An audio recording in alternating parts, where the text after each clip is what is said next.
سانو لے کے بہ گئے نے 3-4 گروہ. ایک آ نعت خاں شاعر قوال تے پیر. وہی وجہ اسٹیج تے چوڑ مارے نعت خاں جواب دے مولوی, قوال قوالی دا پہلا شعر پڑھے جواب دے مولوی, نعت خاں کوئی ہو جی بے تکا کلام پڑھے تے چغل مارے جواب دے مولوی. کیا کر رہا ہے؟ بقسم وہ خدا نہیں, بقسم محمد صلی اللہ علیہ وسلم خدا نہیں, مگر خدا کی قسم خدا سے جدا نہیں. تو ایک صاحب سے میری بات ہو رہی تھی, میں پوچھا اگر آپ اپنے امی کو جا کے بولے جو پڑوسی والے صاحب ہے امی باقسم انہوں ابا نہیں ہے مگر خدا کی قسم ابا سے جدا بھی نہیں ہے, بولے کم وقت جب تو یہ جملہ تیری ماں کو اس طریقے سے نہیں بول سکتا تو تو اللہ کے بارے میں شان میں غصہ کیسے کر سکتا ہے؟ نہیں کر سکتا. اسی طرح ہمارے پاس یہ عقلی جب چلتے ہیں, کعبہ بھی جھک رہا ہے محمد کے شہر میں. ارے پاگل کے, ارے میرے نبی جا کے کعبے کے سامنے جھکے نہ رہے, پھر کعبہ جا کے نبی کے شہر میں کیسے جھکتا رہے؟ تو یہ اکثر یہ جو چیزیں ہوتی کیوں ہوتی معلوم ہے؟ کیونکہ شان اصل بیان کرنا چاہتا ہے کوئی بد پیچھے کوئی الگ عقیدہ رکھ کر. یہ جتنی بھی چیزیں ہیں اس سے ہم کو پرہیز کرنا چاہیے. بسم اللہ الرحمن الرحیم. السلام علیکم دوستو. حضرت حسان بن ثابت رضی اللہ تعالیٰ عنہ پیارے نبی صلی اللہ علیہ وسلم کے پاس کھڑے ہو کر پیارے آقا کا چہرہ مبارک دیکھ کر آپ کی شان میں اشعار کہتے جنہیں ہم نعت کے نام سے جانتے ہیں. کہا جاتا ہے کہ پیارے نبی کے علاوہ کسی کے لیے بھی ممبر نہیں بچھایا جاتا تھا, لیکن حضرت حسان بن ثابت کے لیے ممبر بچھایا جاتا اور کہا جاتا کہ حسان ممبر کے اوپر بیٹھ کر اللہ کے نبی کی تعریف کر نعت پڑھ. میرے بھائی نعت پڑھنا کوئی چھوٹا عمل نہیں ہے, لیکن افسوس کہ ہمارے آج کے نعت خوانوں نے نعت کے عظیم عمل کو شرک کا پلندہ بنا دیا ہے. اب تو صرف نام ہی نعت کا ہوتا ہے, ورنہ اکثر کلاموں میں نعت خواں حضرات نبی کو ہی الہ بنا کر نبی سے ہی حاجتیں مرادیں مانگ رہے ہوتے ہیں.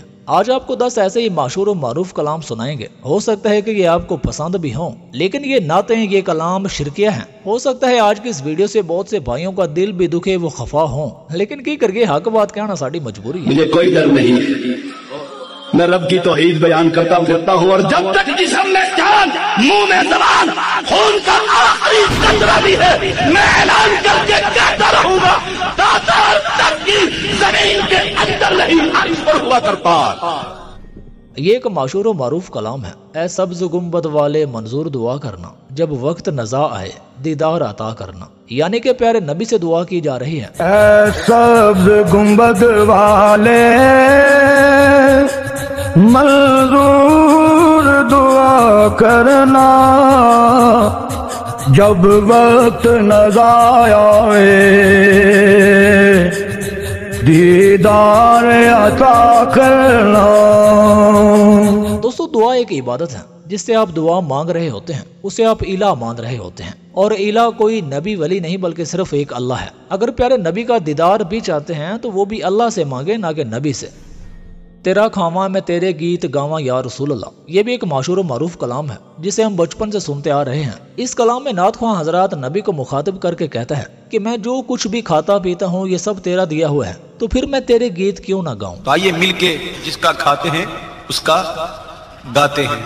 تیرا کھاواں میں تیرے گیت گاواں یا رسول اللہ, تیرا کھاواں میں تیرے گیت گاواں یا رسول اللہ, تیرا کھاواں میں تیرے گیت گاواں یا رسول اللہ. اگر صاف الفاظ میں کہوں تو یہ کلام نبی صلی اللہ علیہ وسلم پر ایک بہتان ہے. پیارے نبی تو ساری زندگی لوگوں کا یہ عقیدہ بناتے رہے کہ لوگوں تمہارا حاجت روا مشکل کشا میں روزی دینے والا صرف ایک اللہ ہے. لیکن افسوس کہ آج لوگوں نے نبی کی توحید پر کی گئی محنت کی قدر نہیں کی اور نبی کو ہی الہ بنا کر پکار رہے ہیں.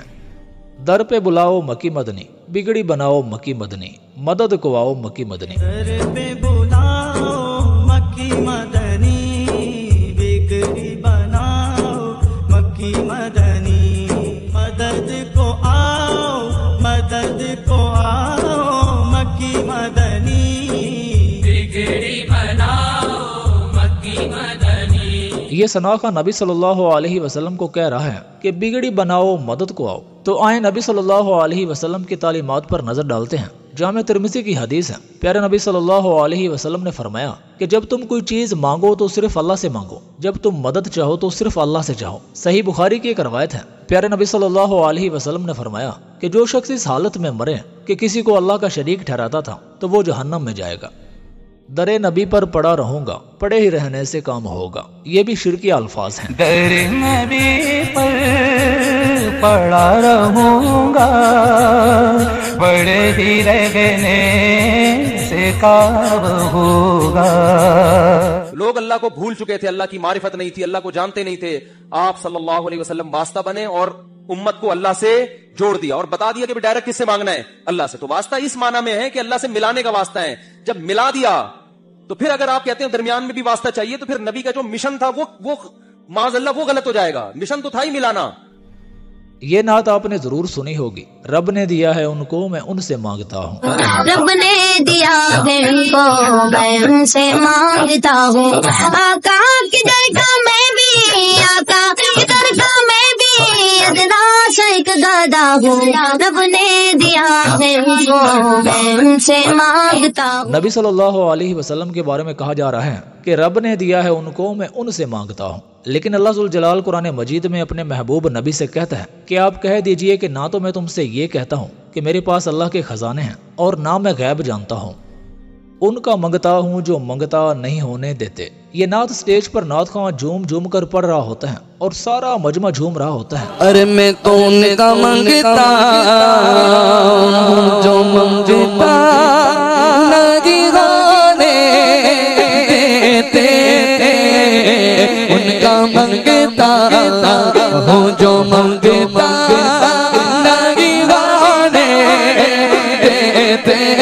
حالانکہ یہ شرکیہ جملہ ہے. یہ الفاظ سراسر قرآن پاک کی مخالفت کر رہے ہیں کیونکہ اللہ ذوالجلال قرآن پاک میں فرماتا ہے یا ایھا الناس انتم الفقراء، اے لوگو تم سب اللہ کے محتاج ہو، تم سب اللہ کے در کے منگتے ہو، تم سب اللہ کے سوالی ہو. دوستو ناز کا لفظ عام ہے، اس میں نبی، ولی، ادنا والا سب آ جاتے ہیں. یعنی اللہ کہہ رہا ہے کہ نبی، رسول، پیغمبر، اصحاب، ولی، ادنا و اعلیٰ تم سب میرے محتاج ہو، میرے منگتے ہو، کسی اور کے نہیں.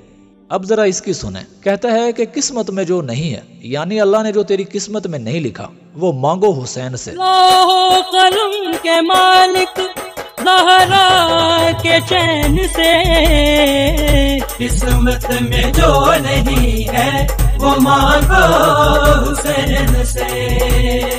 جو مقدر میں نہیں ہے، جو رب نے تمہیں نہیں دینے کا فیصلہ کیا ہے، درے حسین پر آ کر سوالی بنو گے. جو رب نہیں دینا چاہتا حسین تمہیں وہ بھی دے دے گا.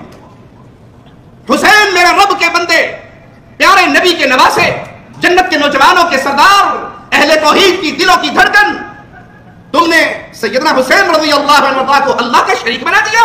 یہ پیغام اہل بیت کا نہیں ہے، یہ پیغام سیدنا علی کا نہیں ہے، یہ پیغام سیدنا حسن و حسین کا نہیں ہے. تم جھوٹ بولتے ہو ان کے نام پہ.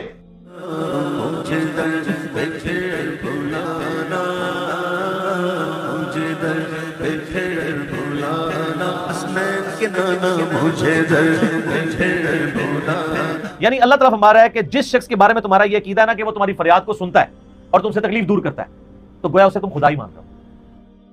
نبی مختار کل ہے جس کو جو چاہے عطا کر دے. نبی مختار کل ہے جس کو جو چاہے عطا کر دے. تم لوگوں کو کیا پڑھا رہے ہو؟ رب کا دروازہ چھوڑ کے فلاں سے مانگو. ہم تو فلاں سے مانگتے ہیں، فلاں سے مانگتے ہیں. میرے نبی نے کہا تا شس نالہی اذن قطع. آگے جو جملہ میرے نبی نے کہا بندہ حیران ہو جاتا ہے. فإنہ ان لم یسرہ لم یتیسر. مجھے کعبہ کے رب کی قسم ہے، اگر رب تجھے جوتی کا تسمہ نہ دینا چاہے تو کائنات مل کر بھی تجھے جوتی کا تسمہ نہیں دے سکتے. یہ میرے نبی نے پڑھایا. یہ منبر و محراب کا وارث طبقہ لوگوں کو کیا پڑھا رہا ہے؟ حاجتیں فلاں سے مانگا کرو، حاجتیں فلاں سے مانگا کرو. کھاتا ہوں میں ضرور کھلاتے ہیں مصطفیٰ، کھاتا ہوں میں ضرور. خدارا میرے بھائی ایسے کلام سن کر صرف نعرے مار کر جھوما ہی نہ کریں، بلکہ ان الفاظ کو قرآن و حدیث کے مد نظر رکھ کر تھوڑا سوچا کریں کہ کہیں یہ الفاظ اللہ کے قرآن یا نبی کے فرمان سے ٹکرا تو نہیں رہے.